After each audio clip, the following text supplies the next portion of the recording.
Alright, so we're looking at a rail again. It's a 3-piece Craftsman T-rail. We have an old style spring-loaded Chamberlain trolley. So let's go ahead and see what's on the end of this rail. So yeah, here it is. This is another new opener that I got the other day. This is a LiftMaster model 1045-6. Look at the info sticker right there. But yeah, 1045-6, it's a 1/3 horsepower LiftMaster machine. It's basically the same thing as the 1245Rs, or not 1245Rs, 1245 LMs over there, except this one is dip switch instead of billion code. So yeah, this one is quite a cool machine. I looked on the board and there was a number on there. It was pretty faded, but it started with either 85 or 25. So I'm assuming it would be 1985 for this one. That sounds about right. So this would be the second oldest machine I have behind the Electrolift. So yeah, this one is definitely a cool machine. Obviously, I love older LiftMasters, especially older LiftMaster chain drives. Obviously, my favorite machines are these 1245 LMs, just because I kind of, grew up with them the most. But yeah, so this is its original trolley right there. This trolley, it basically disconnects like the modern one. I believe there's no no way to hold it disconnected. So you just pull down and move it, and then it just slides right back into place. This chain cable and rail came off of the Craftsman 139.53910D that I traded for the Die Hard that's out in the garage right now. But yeah, so this one does work pretty well. Obviously, I had to stick a bolt into the chain right there so that it wasn't too long, because this bracket takes away from, some of the length of the chain, and to compensate for that, I had to do that. But anyway, this machine is unbelievably quiet.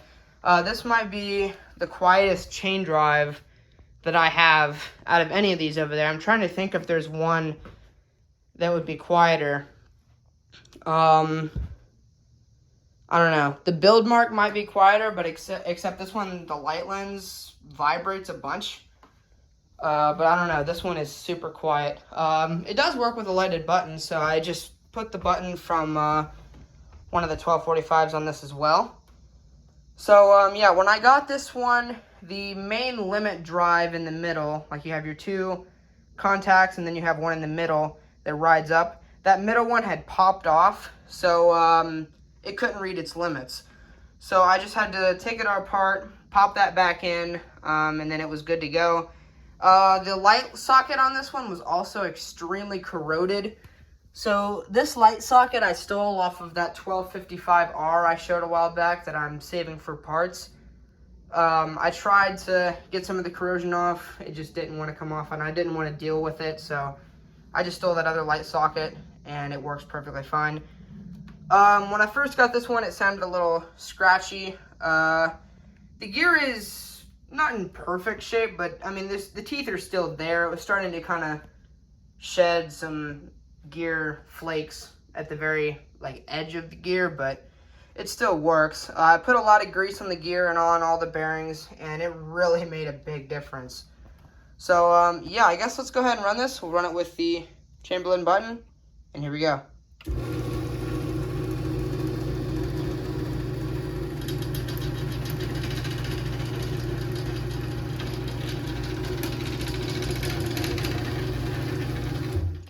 So yeah, if the back panel didn't vibrate a little bit, this thing would be basically silent. So yeah, anyway, we'll go ahead and run this back down.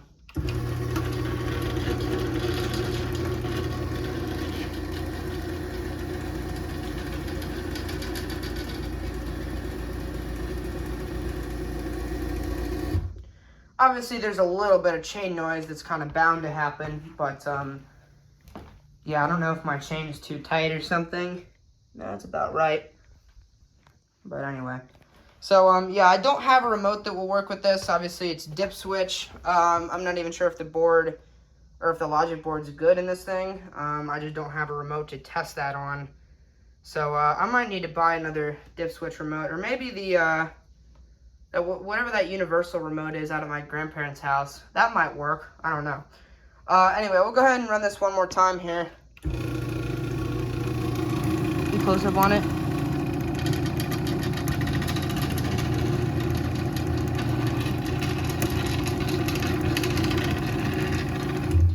So yeah, the back panel vibrates a little bit. It could be that I don't have the screws in all the way or something. But yeah, it's extremely quiet.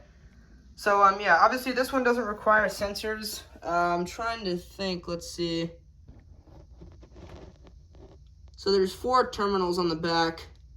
So those might be, I don't know if that's to take a 4-wire console or if those 2 can be used for sensors. I don't know. I might have to try hooking up some sensors to this and see if they will. But yeah, so there's your force dials there.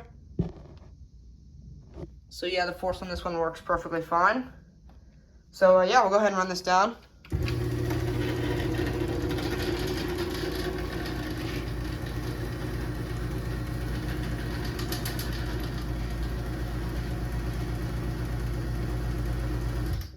But yeah, I'm just kind of blown away with how quiet this thing is.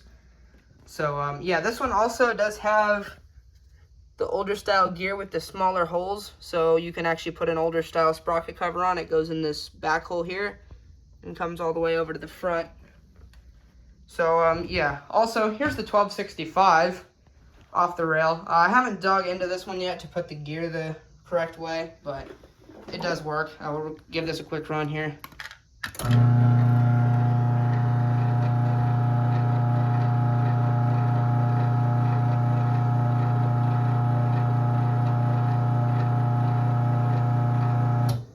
This one's also pretty quiet.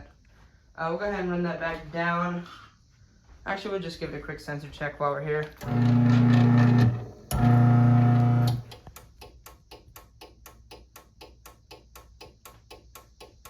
Alright, we'll run it back down with the 973.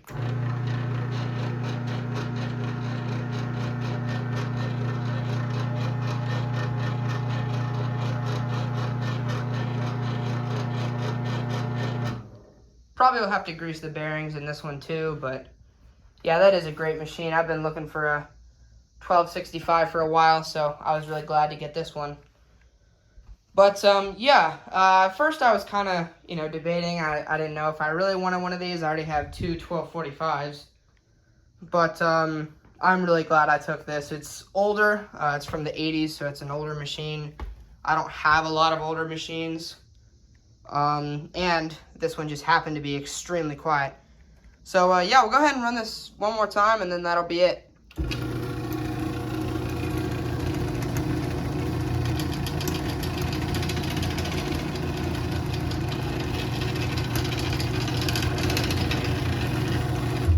And I've also been looking for an old style trolley for a long time too.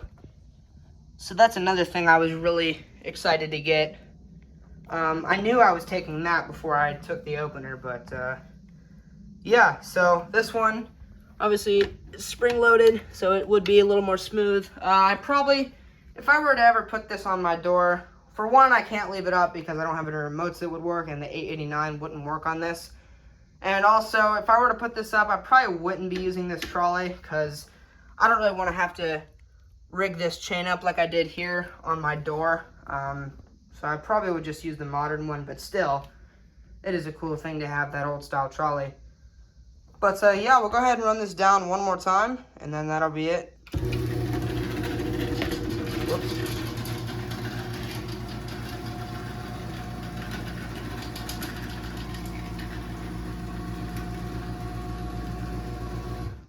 Yeah, this one doesn't really coast at all either. So yeah, this did have a chain and cable on it. It had a little white piece right here that the cable came off of. I didn't take it, but I guess I could have, and then I wouldn't have to do the chain differently, but that's just another chain that I don't really need. So yeah, anyway, there you go. That is the LiftMaster 1045-6. So, yeah, thank you guys so much for watching. Comment, like, and subscribe, and I'll see you in the next one. Peace.